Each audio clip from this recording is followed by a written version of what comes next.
Theater in Bridgeport, Connecticut. When Ed turned 17, he enlisted in the U.S. Navy, where he was quickly deployed within months of attending boot camp. At some point when he was overseas, disaster struck and his ship sank in the North Atlantic. After that event, Ed returned stateside on a 30-day survivor's leave, where he married Lorraine.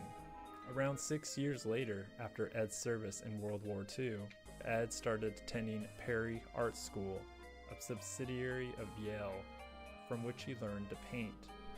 Ed would mostly paint haunted houses that he would see in Connecticut.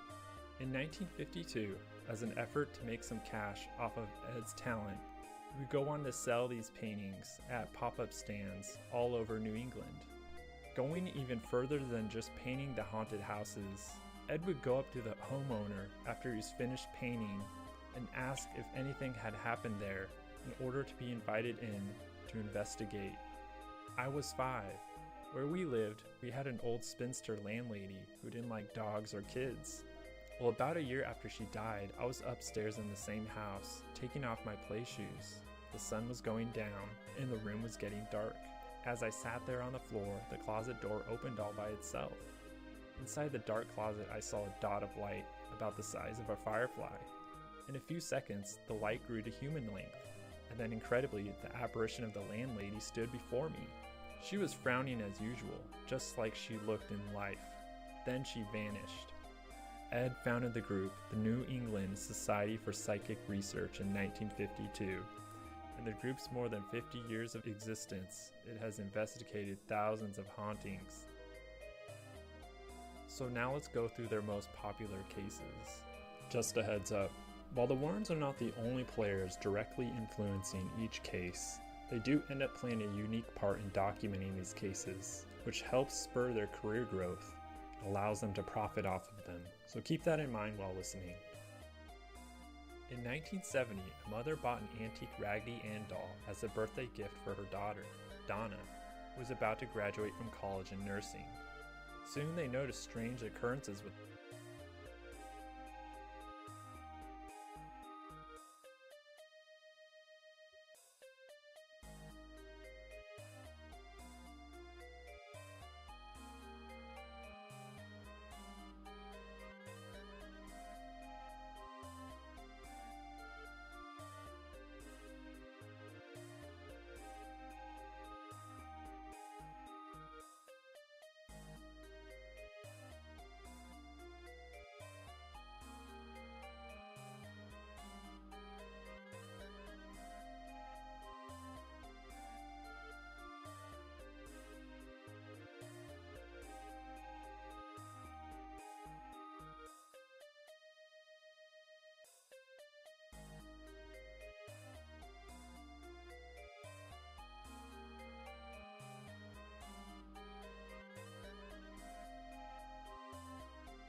Digital egg.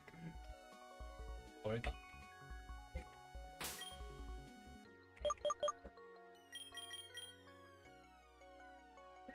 What the?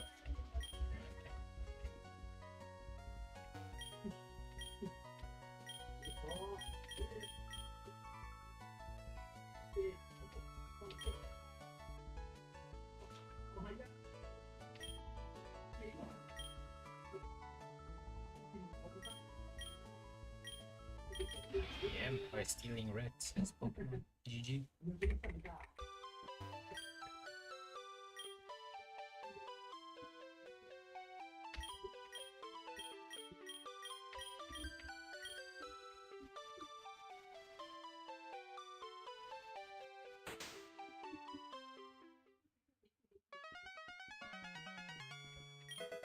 Like how I can just come in and steal everything.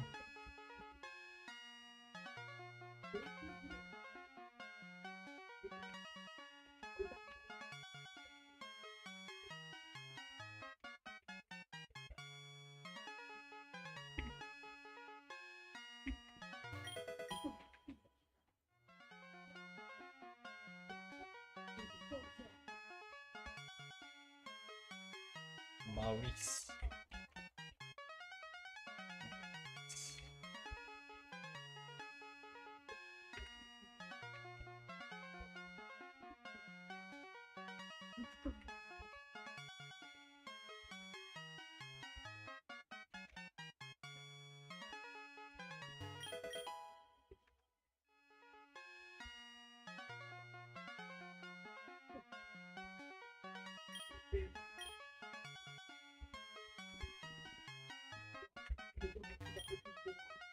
No, let's hold it.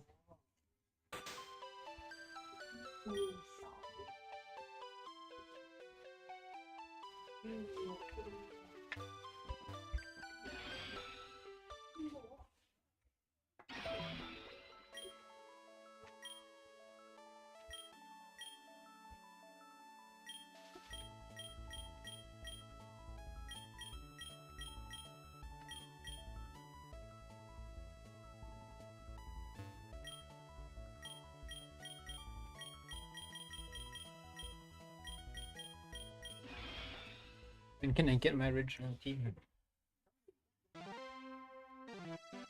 Guess I don't have that.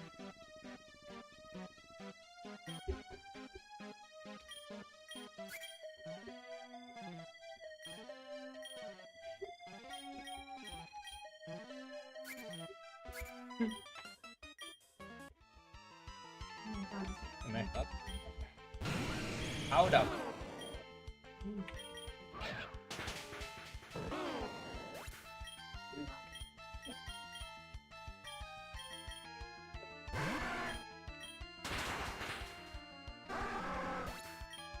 This is supposed to be a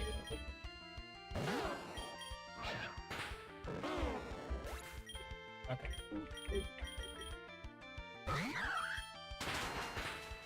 Yep, hit him.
helmet.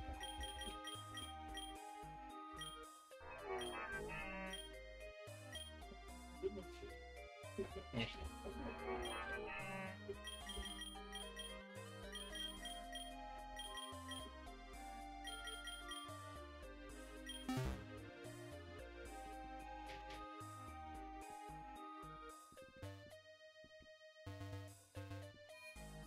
We're running back on Jill.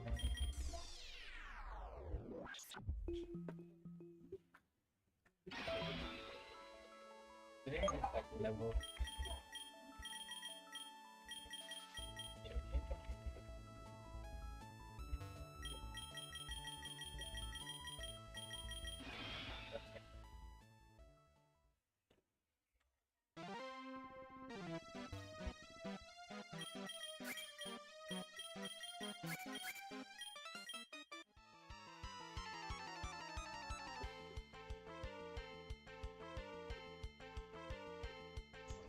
Dude, cast a spell!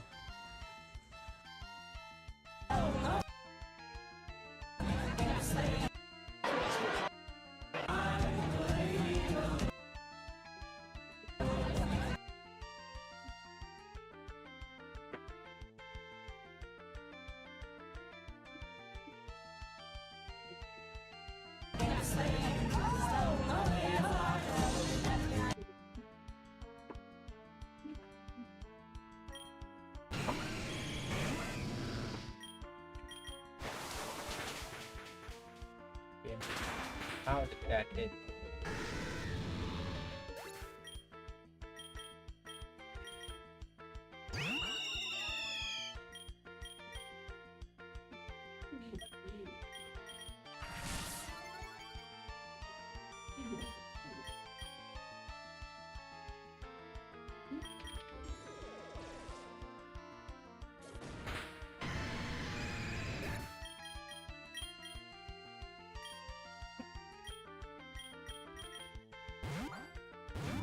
What more than that golden drill?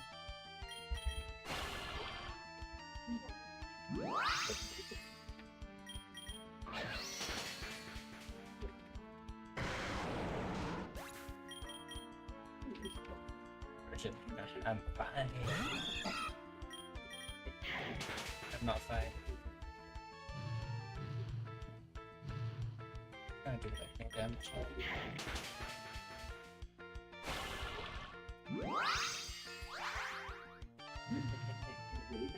No, I need that.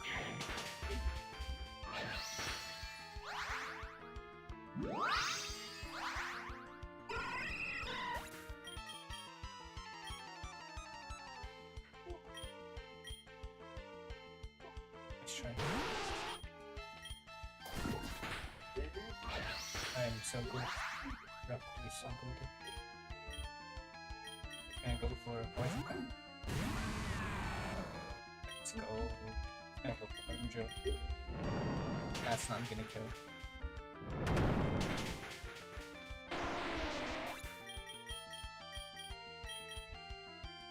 Check.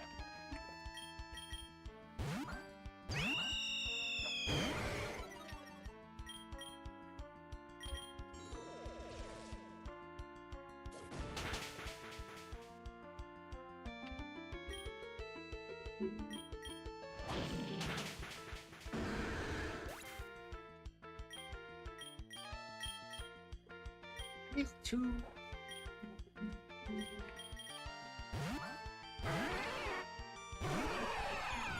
What do I do? Ambush. Crunch me first. The worst speed ever. Stand ready.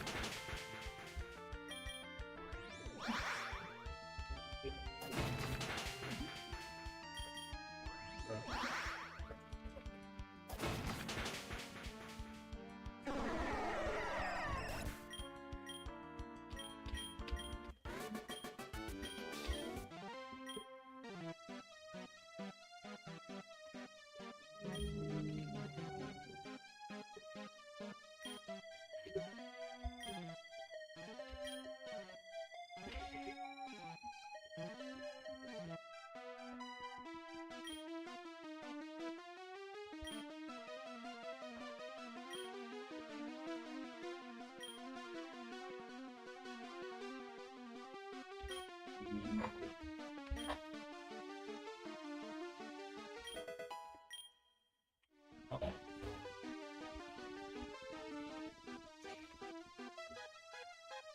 Green or red?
Ow.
Dark Goblin?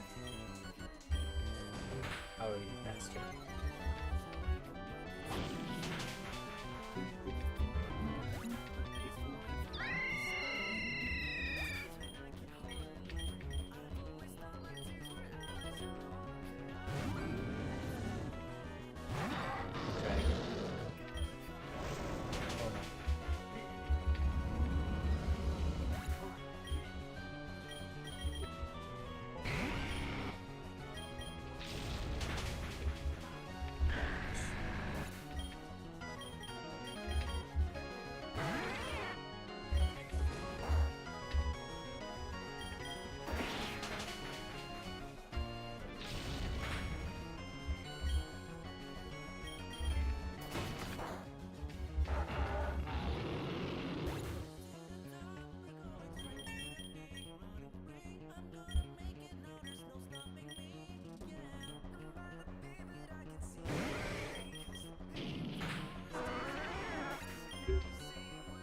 go.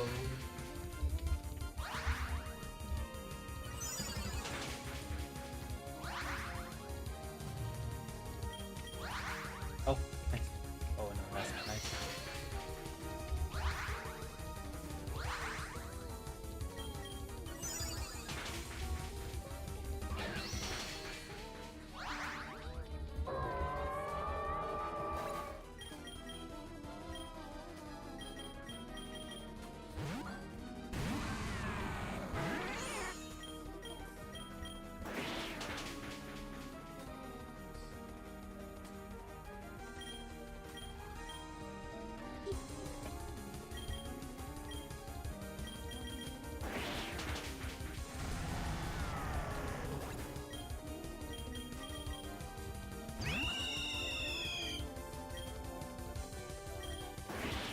Oh.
Okay.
ってなんだ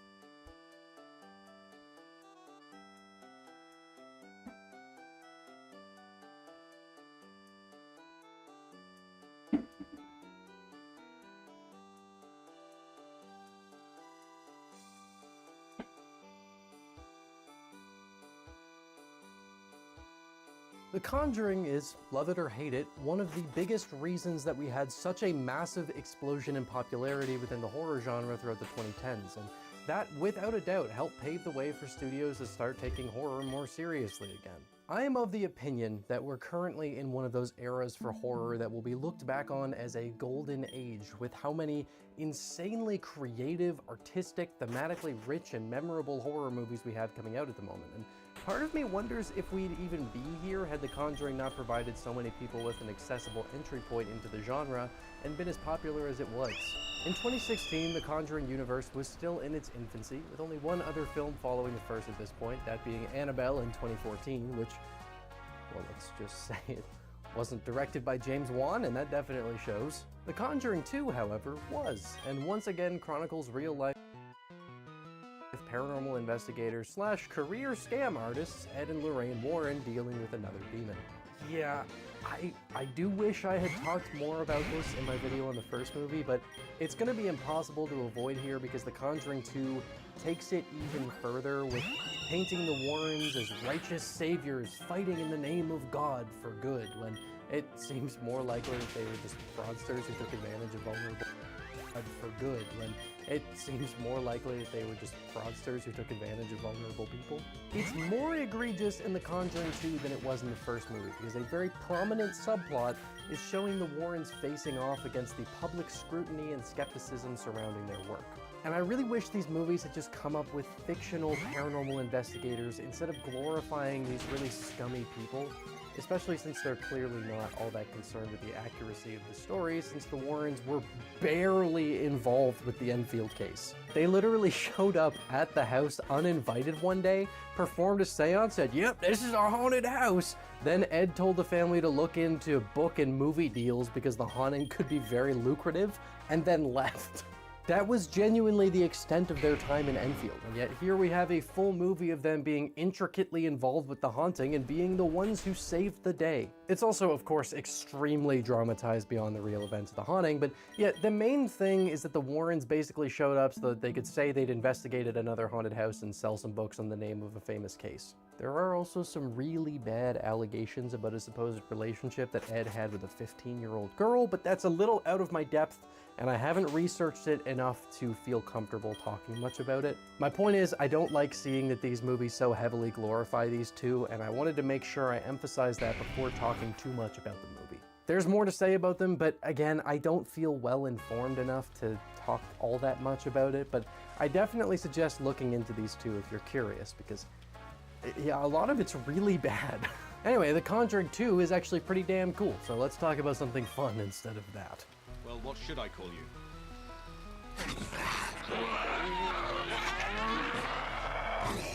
Like the first movie, The Conjuring 2 is based on true events, which is true to an extent, but as I said, this is very far off from what actually happened, even more so than the first movie, which already took many liberties. Again, the Warrens only showed up for a day in the real case and did basically nothing, so any involvement they have here beyond that is just made up for the story.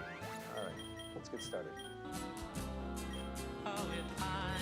The Conjuring 2 is one of those rare cases where I don't think I can give a clear answer about which one out of the two I prefer. There's give and take between them, but while the first movie was mostly good as a simple throwback haunted house movie, what I really appreciate in the sequel is the much heavier focus on expanding the haunting more clearly, and also having the events of the film be more narratively driven instead of a bunch of characters just happening upon a place that's haunted.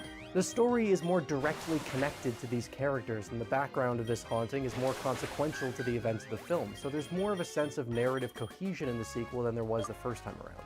Before we get too much into the story, I want to talk first about the approach in terms of style, because these two movies do feel distinctly different while also sharing a familiar core. This is a much colder film, at least in terms of the visual approach, and there are multiple moments throughout that I found to have a really great tone to them.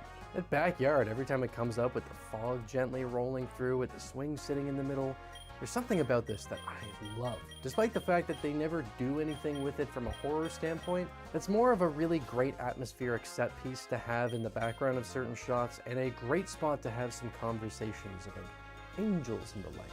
You know, when I was about your age, I was visiting my mom at a hospital, and I saw an angel. The Conjuring 2 had double the budget of the first movie, and I find it almost funny how much it feels at certain points like they were trying to make you realize that they had a lot more money to work with this time around. Within like the first 20 minutes, you get 2 shots that go through a closed window, and there's a sound effect that accompanies it to make sure you don't miss it, which made me giggle a bit. James Wan has always loved these kinds of shots that glide through a given location, and it sort of just feels like he was having fun with being able to do that in much more elaborate ways without the restrictions of physical boundaries, especially early on in the movie, like he needed to get it out of his system. The budget doesn't only show in that kind of thing though, and I think in some ways it did result in them going way too heavily with the visual effects, sort of just because they could.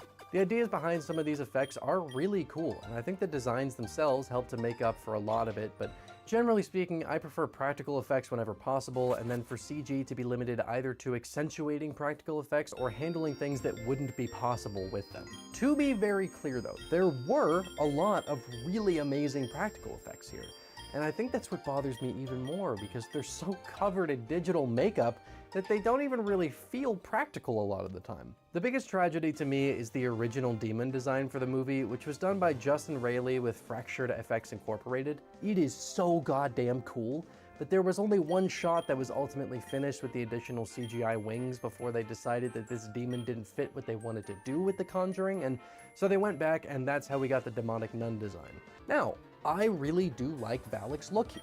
I like religious horror. I find this kind of thing to be creepy.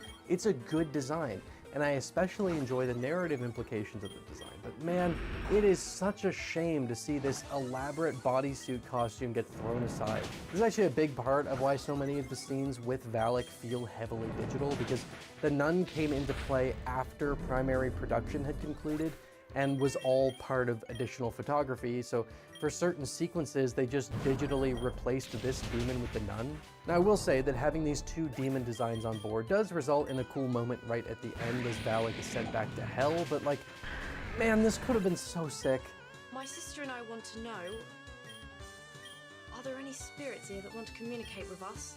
Now, to start this off, I will say that this movie did something I have considered a cardinal sin since it came out back in 2016. And that's that it reveals what Lorraine's premonition was that caused her to lock herself in her room for a long time. We got home, went into our room, locked herself in, didn't talk, didn't eat, didn't come out for 8 days. What'd she say? In the first movie, this was brought up as a mysterious thing that added a really great layer of unknown with some of what Lorraine has experienced. It helped to emphasize her as someone special and also let the mind wander through all of the most terrifying possibilities of what she could have seen in Maurice Théralt's eyes. That should have been left as it was. And what bothers me even more is that revealing what it was that she saw then serves absolutely no purpose for the story and just demystifies something cool in an attempt to add another tie to the first movie. I understand wanting to connect some things, since this is a totally separate story and the events of the first one are only lightly hinted at, but this really bothers me. The film opens with Ed and Lorraine investigating the infamous Amityville haunting that may or may not have been a hoax designed to recuperate the cost of the Lutz family buying a house that they realized they couldn't actually afford.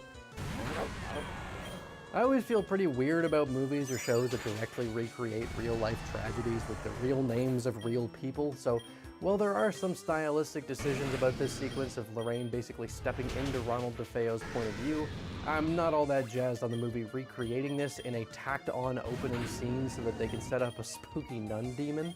I feel like there were other ways to do this. Anyway, the main point of this scene is that last thing that I mentioned, and it's here where Lorraine's premonition is revealed, with her being lured down into the basement where she's confronted by Valak and we see Ed being killed by what I thought was a giant icicle when they showed it again later on.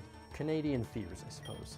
What really bothers me about this is that they could have had this happen, given it the exact same narrative weight, with Lorraine being extremely paranoid about Ed being killed, but just had it be a separate thing from what we heard about in the first movie, so as to not completely demystify that really unsettling part of her character. It's something that I never wanted revealed, but it's even more annoying because it was completely unnecessary. It's also irritating because I feel like this was the most obvious possible choice they could have made for what she'd seen. And she already had the exact same thing happen in the first movie, with Bathsheba showing her a vision of her daughter Judy in the lake as a threat.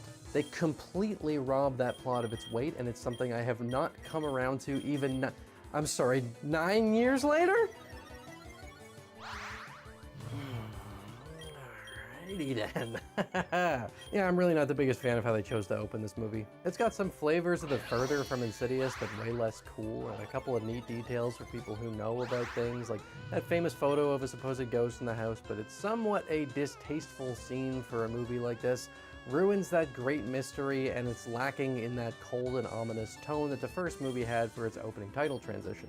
Also, that's not a ghost. That's Paul Bartz, another investigator who was working with the Warrens. There's a picture of him taken that same night wearing the plaid shirt that we can see in the supposed ghost photo, and the apparent glowing white eyes are just caused by a reflection on his glasses. Dear God. Now, all of that said, this scene is home to what's probably the hardest line in the whole damn movie. This is as close to hell as I ever want to get. There's also this great effect when she's attacked by Valak in the basement, where the camera comes out and you get this trippy moment of it being her own hands on her throat, which I thought was a good bit of fun. That I love. It's just unfortunate then that they set up the Amityville house as something so dark that it brings Lorraine to say something like that, and then we leave it there. The opening of the original wasn't anything insanely special, but it leaves more of an impact on me than the one we get here. That brings us to the main story of the film, that being a heavily dramatized version of the infamous Enfield haunting. One of the things that I think makes The Conjuring such a special movie is its focus on developing a family unit that is strong enough to make us really care about them seeing through whatever horrors they're going to face, and I was very glad that the sequel clearly had the same sort of focus. This is a more character-centric story this time around, whereas the last film was more about the family as a whole than it was the individual characters. Janet and her mother Peggy are where most of the work is put in, and while the others are largely peripheral, once again, the way that this family unit is set up helps get the movie where it needs to be. We even have a similar sort of approach to their situation as the first movie, with them facing significant financial struggles, but they do way more with it this time around. Peggy is a single mother who hasn't received a child support payment in 3 months, and they're really struggling. The house is in disarray, appliances are failing, and they do a really great job of setting up her character as a flawed person who is trying as hard as she possibly can to give her kids a good life, but is reaching a point where the stress is overwhelming. I love this moment of her chastising Janet for having been caught smoking at school, literally between rips off a dart. I think it's not bad enough around here that I've got to get a call from your head mistress who says that you was caught smoking. I wasn't. She's doing her best. I cared about the Perrin family in the first movie, but I always get so sad while watching the state of the Hodgsons and how difficult their situation is. Billy, the youngest kid, always wants cookies, but sometimes Peggy can't buy them. You can tell how badly she wishes she could spoil her kids and how much it bothers her that she can't. And thinking about how she can't spoil them just brings back how they can't afford anything. And that probably reminds her of the father of the kids who's just dipped and is not contributing a damn thing. It's this snowballing effect of stress, and it's unrelenting through pretty much all of the movie.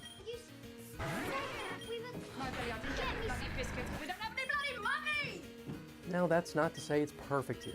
The biggest issue for me is that every time I watch this movie, I tend to forget there's even another brother until like right before the climax when he actually does something, because he's almost hilariously peripheral for the vast majority of what happens. Overall though, while I do really like the cast of the first movie, it's a lot better in the sequel. It feels like they put more effort into trying to flesh out our sympathy with the family beyond relying on simple, pleasant dynamics and some background financial struggles. One small thing that I enjoyed was how the movie handled flawed adult characters, like what I mentioned with Peggy going at Janet between drags, and then you also have the teacher who catches them with the cigarette, having a bit to herself after making sure the coast is clear. Even the neighbors, who are pretty minor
We all know Arceus as the god. Might have been able to one-shot my first two Pokemon, Fraligator. In another universe, they got distracted so that we eventually disrupt this universe enough for Arceus to be summoned. So we waste no time, so we wait in 7 in the middle of a lake to contain the legendary god that is Arceus. So he wants me to go and find the lake spirits somewhere across the region. So I started searching around the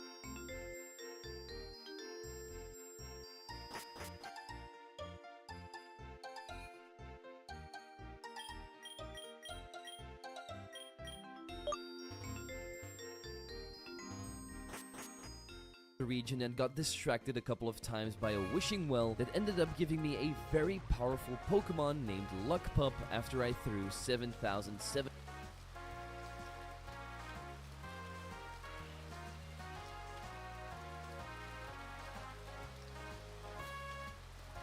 $777 into it. After evolving it into Lucagon, I also evolved both of my new Cantonian starters into their final forms and met up with Howlet in front of the mines. He says that his friend Koba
in here, we can rescue him. We comply, which means we're not supposed to go here yet. So I went back in starts to rescue him. We comply, but as we try to go further into the mines, a strange force starts to push me back, which means we're not supposed to go here yet. So I went back in search of the Lake Guardians, finding them in the middle of a lake. Once their interactions were done, I easily picked up the red shards and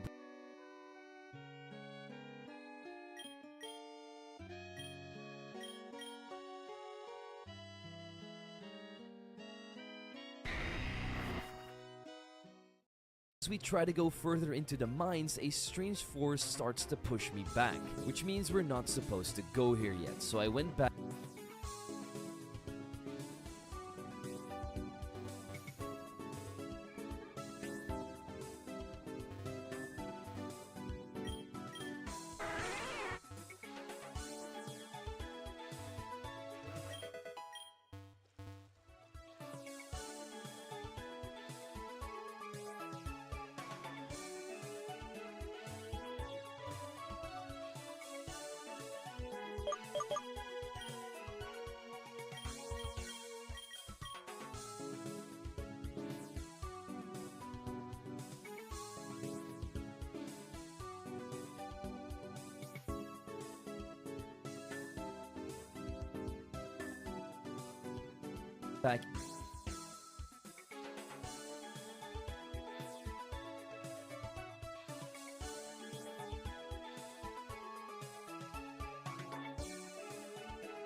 in search of the Lake Guardians, finding them